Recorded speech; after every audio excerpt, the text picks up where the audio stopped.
welcome in to the final Blitz at the buzzer here on Full Court Blitz. KJ McCurley, Alex Baumann, and it's that time of the show where it's tough or enough. We talk about some trending topics.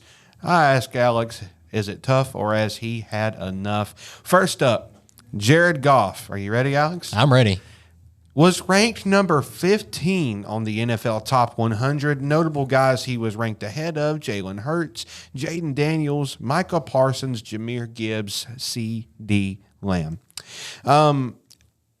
Alex, this is me personally speaking here. I think Jared Goff coming into last year was a little underrated. I think he was a guy that people said, at the Rams just got to the Super Bowl because of his weapons and the defense and Aaron Donald and all of the things. Odell Beckham Jr. still trying to play football back then. I think he came to the Lions with something to prove, and for all intents purposes, he exceeded those expectations for Detroit, and I like that he's getting respected. However, we got to stop it for a second. 15 is a little bit too high, I think. Jalen Hurts. Jalen Hurts is a guy that's been being compared to Cam Newton with that trending situation. Don't really think you can compare those two. I think their playing styles are similar but very different.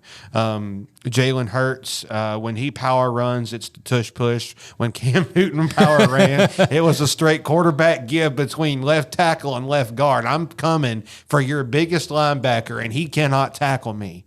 I don't think you can compare that. Nothing against Jalen Hurts, because he has improved immensely as a passer, and there's no way, in my opinion, that you can put Jared Goff ahead of him. And especially we go to Micah Parsons, who, more on him, the Defensive Player of the Year candidate, and for good reasons. He's had 13 or more sacks every single year. He's been consistent, and Jared Goff up until last year was not. So I'm not sure how you can rank him at 15. Alex, to me, that's enough. You know what, KJ? This is going to be the first time I disagree with you. I think it's tough. If you look at the stats, and I'm a big stats guy, and no, stats aren't everything, because Jared Goff has bad stats. There's players that have bad stats, and there's bad players that have good stats. But Michael Jordan had bad stats. Exactly, and stats aren't everything. But last year, 4,600 passing yards, second in the NFL in that. 37 passing touchdowns, fourth in the NFL in that. 72% completion percentage, second among starting QBs in that. And yeah, he has a great supporting cast around him. He has a great head coach. He probably had one of the best offensive coordinators last year in Ben Johnson, who's now with the Chicago Bears. And the defense was great. He has probably one of the best teams around him in the NFL. But if you take Jared Goff off the Lions and you put, let's say, Brock Purdy, do they play the same way? I don't think so. I think Jared Goff, he's a super talented guy. While he has his problems with turnovers, especially in the playoff game last year against the Commanders, I think he's the 15th best football player in the NFL. He has to be, looking at his stats, looking at the way he's improved in his time in the NFL and how he's led a Lions team from what they were just really a handful of years ago with Matthew Stafford and Calvin Johnson. They were still struggling. Yeah, they were the team. So yeah. I agree 100% with that sentiment. I personally think it's a little too high, but I started my take with Jared as I'm glad he's getting respected, because what I don't like in sports, football, basketball, you name it, I don't like when players get overhated based off of what they did not have or what they did have. Like, don't discredit guys like Steph Curry just for playing with all-stars. Don't discredit guys like Jared Goff for getting to the Super Bowl with a loaded team. You still have to have someone capable throwing the football, and he's made great strides in Detroit. And by the way, I'm a huge fan of Dan Campbell. I think if I was a player for Dan Campbell, I'd want to run through a wall for him. Yeah. He's just that type. We're moving on to our second take, and I don't think Alex will be split with me on this next one, because I know for my gurus, old heads that might be listening, picks are assets.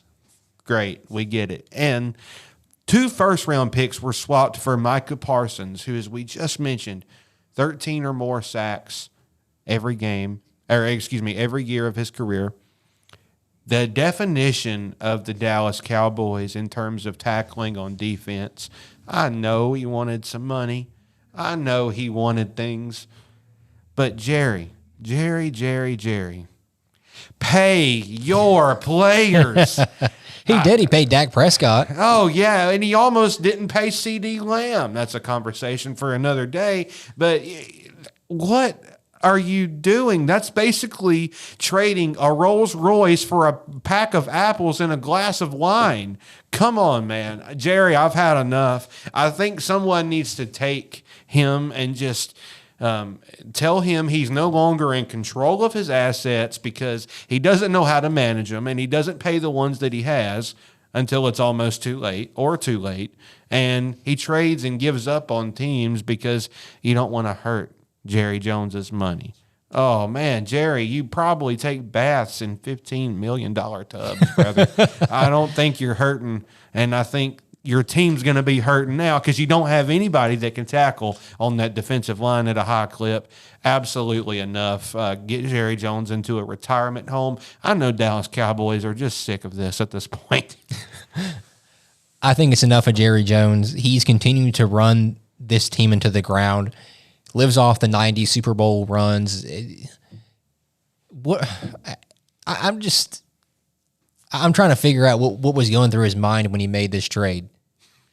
2 first-round picks, which in all likelihood are probably towards the bottom of the first round, and you can probably get a good player here and there. You might find a superstar receiver or a superstar defensive end or whatever player you need. But what's the likelihood you find another Micah Parsons with those picks? What is of 2 first-round picks? What's the likelihood? Micah Parsons is maybe a once-in-a-generational type player at that position. He has been the mainstay on that defense for his whole career. He was drafted as an inside linebacker, switched to edge, was so dominant. He's only 26 years old. He's only getting better. He hasn't won Defensive Player of the Year yet, but he's bound to in his career the way he's continued to perform. And if he goes to the Packers, there's no telling what he can do on that defense. I do understand Jerry's point of view of paying him what the Packers paid him. I don't think Micah Parsons needs to be paid that much, taking up a lot of cap space.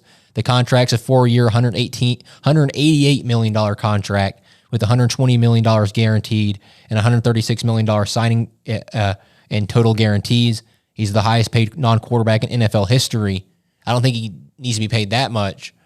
But you can't tell me that Jerry Jones and Micah Parsons couldn't come to an agreement on a number that maybe wasn't that much, but you're paying Dak Prescott what you're paying Dak Prescott. You can't tell me you can't get close enough to that kind of range in comparison to position. Now, I know positions are kind of different in their money range, but you can't tell me you couldn't have got close to that kind of percentage. And you also can't tell me with how much Micah was respected on his own team and within the fan base that, like, somewhere along the way, you don't have a situation where guys offer to take pay cuts if that's a conversation.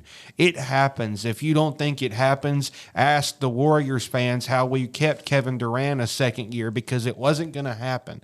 Klay Thompson and Andre Iguodala both took $10 million in combined pay cuts to keep Durant there for another year, ultimately leading to a back-to-back. I don't understand the concept of let's not try to make this work. If you want so much money, that's fine, but you can't tell me with as much as people loved Micah Parsons, if that was his line, like, I want to play here, but I want this, and it's a little bit less than what you ended up signing him for, and you have a guy or two on the team that wants to help out a little bit. You can't tell me that wouldn't happen, but it was never made a conversation because that's not the old 90s way of doing things, to your quote a while ago. It's just not what Jerry Jones does. Yeah. And I just don't think that conversation or any type of similar conversation ever happened. I think this is a bad move for the Cowboys. And they do get Trayvon Diggs back, expected to for game one. That's a big deal for them on the back end, somebody making tackle on the back end. But I don't understand it at all.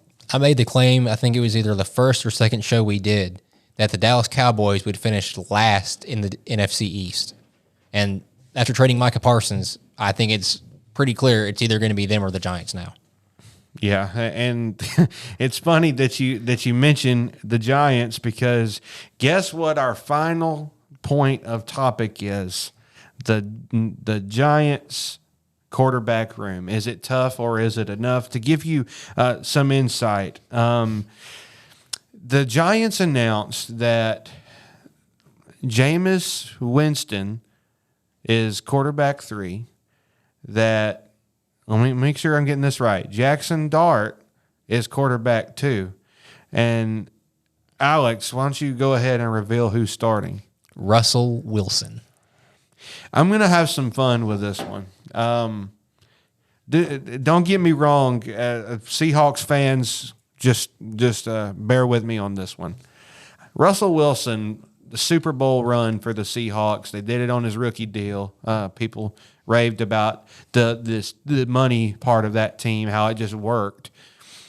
Russell Wilson, since his first 3 years, has consistently gone down in passing production above 20 yards. And eventually, with a 5'11", 6-foot type guy that he is, running like Cam Newton, running like guys way bigger than him, Ben Roethlisberger, those types of guys had the bodies for it. Ben Roethlisberger, I mean, he was probably a little too tough for his own good. Matt Stafford, just to name you a few. But those guys had the bodies for it. Russell Wilson has never had the body for physical running. And at first, it didn't catch up with him. He was throwing 40-yard bombs and running through people. But I think you started to see too many hits being taken, too many quarterback runs. I think Russell Wilson is washed. I'm just gonna keep it blunt. I'm just gonna be really blunt. He had a good run, but he's washed. And I'm gonna tell you who had a good run, fell off, and then beat washed allegations, and that's quarterback 3, Jameis Winston. I when he was in college playing for Florida State, I'm an Auburn fan, so I didn't like him. Now, Jameis Winston is probably one of the most likable guys in all of the NFL. It's just his personality. He makes it fun to listen to him. You got to give him at least a shot. I mean, if it was me, I would probably trade Russell Wilson for a 3rd-round pick and take my chances with either Jameis Winston or Jackson Dart. And I would find a way to get Dart some playing time early. I think he can actually be a good NFL quarterback. With the right offensive line. I think this is a bad move. I've had enough of Giants coaching decisions. You can say what you want, but they need Callahan back. Sorry, I say what I said. I think this is tough. Russell Wilson's not the best quarterback in the world, but the Giants aren't trying to win a Super Bowl. It's pretty clear the way they're constructed. But I think it's tough in the sense of you're sitting Jackson Dart to learn behind him. What's been the key for certain teams like the Chiefs with Patrick Mahomes, the Packers with Jordan Love, is they sat the guy behind an experienced veteran while Russell Wilson's not the greatest quarterback in the world now. He's a Super Bowl winning quarterback. He has experience in the big moments. He can teach a guy like Jackson Dart how to be a winner in this league. And Jackson Dart, he's not the most polished quarterback coming into the league. He struggled heavily at times at Ole Miss trying to take the home run pass. The Florida game comes to mind last year where he was just trying to continually hit the 30-yard bomb, 50-yard bomb down the field instead of taking what the defense gave him underneath routes, corner routes, stuff like that.